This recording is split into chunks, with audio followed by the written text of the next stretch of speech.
E aí, meus biduzel, e aí, meus super bidos. Bom, galera, hoje estamos aqui para falar sobre a nova fase do Jon Kent assumindo o manto do Superman e do Superman indo para o mundo bélico, indo para um outro planeta resolver os problemas deste planeta. Dois arcos aí que estavam sendo muito falados internacionalmente e que agora finalmente chegaram no Brasil. Chegaram já faz um bom tempo, na real, mas eu estava colecionando várias edições para poder ler pelo menos uma boa parte da história para falar o que eu estou achando até então dessas histórias, das duas edições, né, das duas fases desses grandes personagens que deram o que falar por aí, né? Tanto um em relação à polêmica quanto o outro em relação à qualidade mesmo. Então eu quero muito falar sobre essas edições. Eu peguei exatamente do volume 5 até o volume 10. Queria já ter pegado o volume 11 e 12, mas eu não consegui, e enfim, tá chegando. Mas o meu objetivo é exatamente já falar umas primeiras impressões do que eu achei até aqui, do que eu gostei até aqui de ambas as fases, e depois eu volto aqui no canal para falar sobre o final de todas elas, tanto do arco do Kal-El em relação ao outro mundo, quanto do Jon Kent em relação à Terra, ao que ele está fazendo na Terra, já que o seu pai não está mais sendo o Superman na Terra e agora ele tem que assumir o manto. Enfim, é uma saga que tinham muitas pessoas esperando e eu finalmente posso dar um gostinho do que está se tratando, ou pelo menos dar a minha opinião, né? Vai que alguém também está acompanhando e quer saber a minha opinião, eu acho que seria muito legal, assim como eu quero encontrar outras pessoas que estão acompanhando. Então bora lá, que eu vou falar sobre toda essa fase, incluindo o Jon Kent, o Superman e o que eu achei de toda ela. E ó, capa especial, tá bom? Eu não podia deixar essa capa passar. Peguei isso mesmo, e agora a gente vai falar sobre esta nova fase, tanto para Jon Kent quanto para Clark Kent. É só o jeito do azulão, não tentem encontrar um sentido nisso. Só Deus sabe quantos milhões de escravos vivos existem lá embaixo, e ele para lá pra chorar por causa de um cadáver anônimo. Eu nunca vou entender. Eu gostaria de saber como é isso, se importar tanto com todo mundo. As novas edições mensais trazem duas histórias como foco principal, além de uma extra que serve de complemento e que será melhor abordada na semana que vem. Falando nas duas principais, elas se dividem entre duas tramas. Uma com o Clark saindo da Terra para libertar um povo de um outro planeta, e outra com o Jon Kent tendo que assumir o manto de seu pai. Partindo daí, eu ouvi tanto falar sobre as edições do filho de Kal-El serem medianas para baixo, que eu realmente me surpreendi com o quanto eu gostei da história. Ele é um super arroz com feijão gostoso que aborda vilões totalmente malucos e poderosos que podem cair no clichê, mas apresenta um diferencial por apresentar um garoto tentando mudar o mundo, como pelo menos eu tentaria se tivesse os poderes do Superman. São raros os momentos em que a gente vê o Clark lidando com problemas tão mundanos como imigrantes, a fome ou a própria destruição ambiental. Então foi realmente muito legal ver o Jon lidando com isso. Não só crescendo como super-herói fazendo isso, como também se descobrindo sexualmente com outro garoto. Tudo isso foi muito legal. Mas infelizmente, daí vem pra mim um dos maiores problemas dessas histórias com o Jon. Porque a relação dele com o garoto Jay, que rendeu um dos assuntos mais polêmicos dos últimos anos no mundo dos quadrinhos, é desenvolvido de uma forma muito apressada. Eu não sei se o autor queria trazer uma ideia de mundo dos jovens atualmente, onde tudo acontece rápido demais, mas eu senti falta de ver algo mais do que poderia rolar, dos receios de fazer alguma coisa, sabe, de um jovem com temor se ele age ou não, se ele faz alguma coisa ou não, se ele tá sentindo aquilo de verdade ou não, principalmente por parte do Jon. Eu pelo menos teria achado muito interessante ver isso.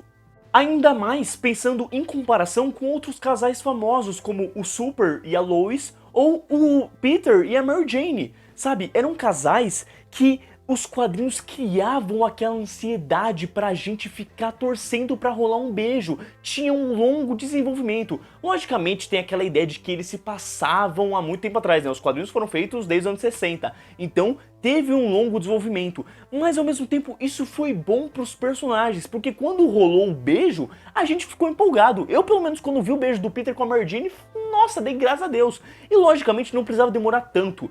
Mas, poxa, aqui eles se conhecem, o garoto ajuda ele 3 vezes e eles já se beijam. E depois eles já são considerados namorados. Isso em questão de edições.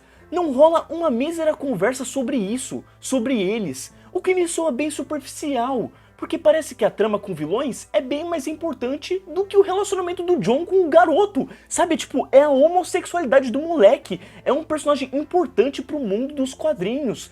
E isso não é tratado da forma que deveria ser tratado, com a relevância que eu sinto que deveria ser tratado. Tanto que os melhores momentos pra mim dessas histórias são exatamente quando eles trabalham o Jon e a relação dele com o pai, a Lois, a família, o melhor amigo Damian, que aliás traz um dos momentos mais bonitos de sua jornada. A história mesmo é bacaninha e só, não empolga ou cria uma ansiedade, ou até é bem construída, porque, sinceramente, a cada edição parece que surge mais um problema e tu acaba meio perdido com o que tá rolando em relação aos vilões, a quem é o vilão verdadeiro, e por aí vai. E a relação do Jon, que por mim deveria ser o principal, não é só jogado tanto quanto a trama do vilão. Mas enfim, é isso. Não é ruim, como eu vi muitas pessoas dizerem, mas também não chega aos pés do que rola por parte da história envolvendo o Superman Kal-El, do qual há uma divisão entre a história da Action Comics e da sua formação com o time Authority, do qual eu recomendo que você leia primeiro esta jornada envolvendo este time, do qual é uma história à parte escrita pelo Grant Morrison e que eu vou abordar mais profundamente na semana que vem, como eu já havia informado. Já que por parte da escrita principal, feita pelo Philip Kennedy Johnson, ela começa exatamente já abrindo a brecha de um time criado pelo Super, o que você verá neste arco que ressaltei ter um vídeo próprio, para ir de encontro com Mongul e o seu mundo bélico. Uma saga que vai inovar no volume 8 e vai se estender de um modo surpreendente, criando conexões com o que foi visto em Estado Futuro, até explicando algumas coisas, mas acima de tudo, se preocupando em representar o que faz do Superman o Superman. Não se preocupando em explicar por que ele pensa ou age de tal maneira, e sim apenas mostrando que isso é o que ele é, e em poucas ações inspira alienígenas que muitos considerariam uma causa perdida, trazendo a verdadeira representação deste herói, do que ele significa e de onde sai todo esse legado que ele representa. Como se não bastasse isso, essa parte maravilhosa, a história ainda é bem escrita. Ela encaminha de uma forma muito boa, tendo lapsos temporais notáveis graças aos relatórios diários de Clark, que falam fatos precisos e nunca cansam em nada a narrativa, sendo uma jornada que você entende que vai demorar, mas também sabe que vai valer a pena ao final, não só pelo que ela representa, como também pelo quão determinada e precisa ela tem sido desde que começou a ser anunciada antes da saga começar. Aqui eu já tenho certeza que vai valer a pena acompanhar até o final, e não só tenho certeza disso, como eu não só tenho certeza que eu vou voltar aqui no canal para falar sobre esse arco, para falar sobre o final dele, como eu tenho certeza que futuramente vai sair em encadernado uma junção de todas essas mensais que vai sair caro pra caramba, mas que eu já adianto que vai valer a pena, porque sinceramente, do que eu já li de mensais do Super-Homem, eu nunca li algo tão bem escrito e desenhado quanto o que eu estou vendo acontecendo aqui no seu arco contra o mundo bélico.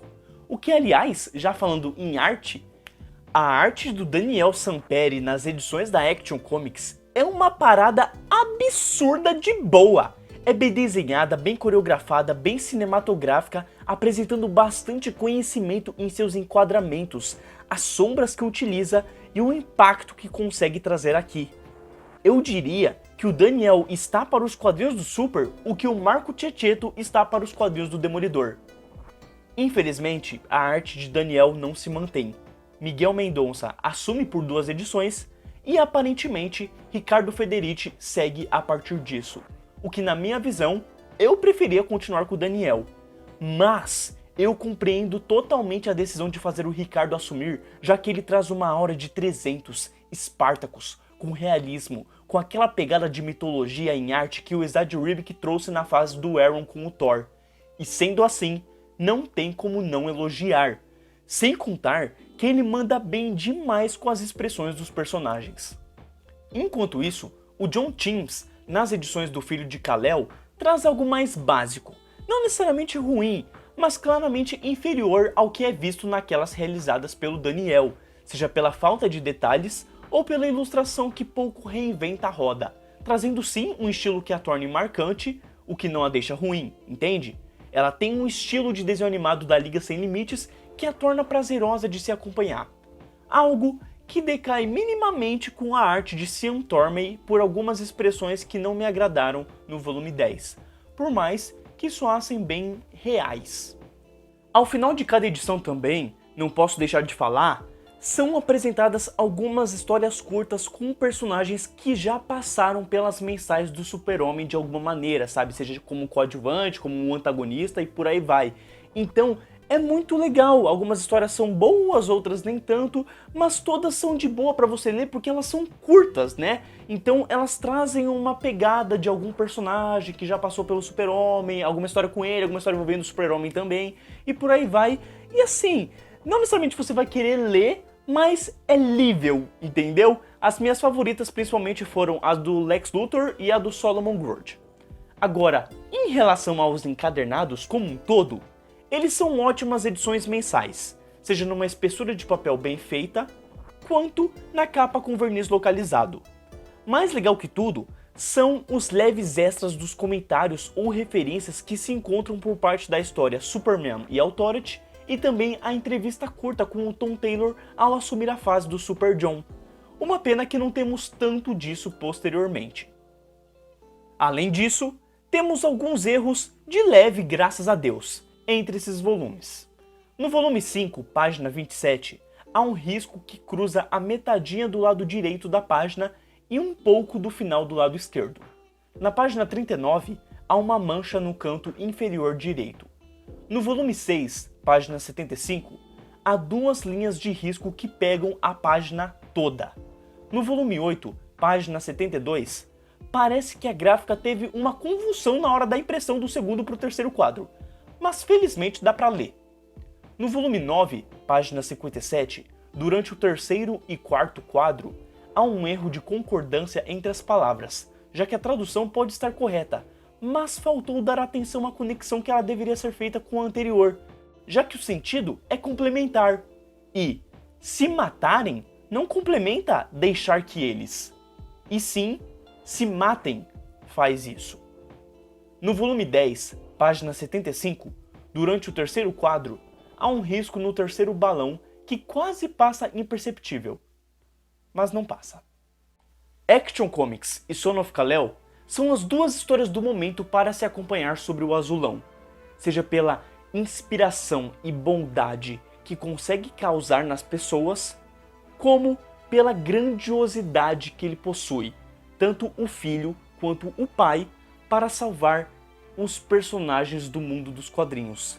E não só apresentar essa grandiosidade com esses personagens, como também com um leitor como eu, que fica levado a ser alguém melhor.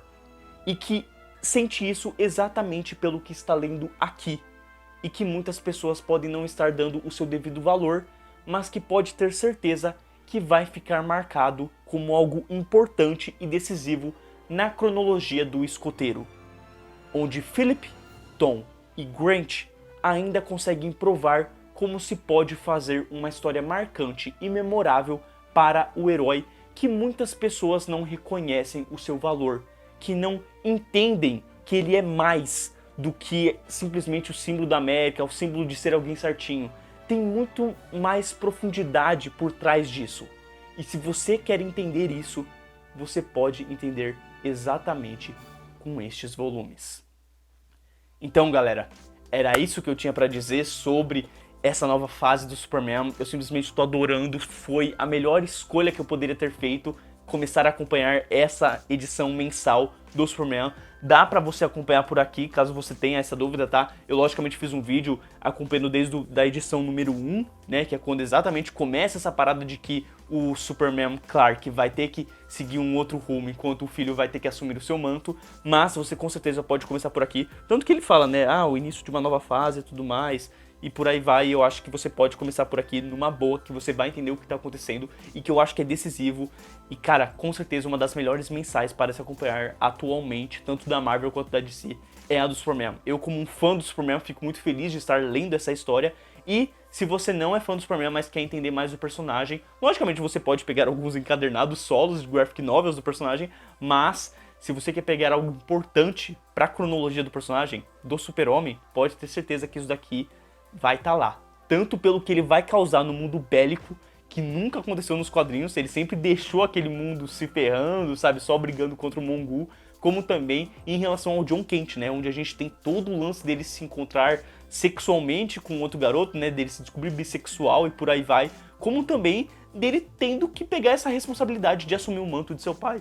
Eu acho que são duas histórias que podem ter qualidades distintas, né, uma ser melhor que a outra, mas ainda assim são duas histórias boas de se acompanhar com um herói e que eu acho que vale muito a pena. Aliás, essa capa aqui, eu preciso falar que essa capa eu acho ela linda demais, um absurdo de linda.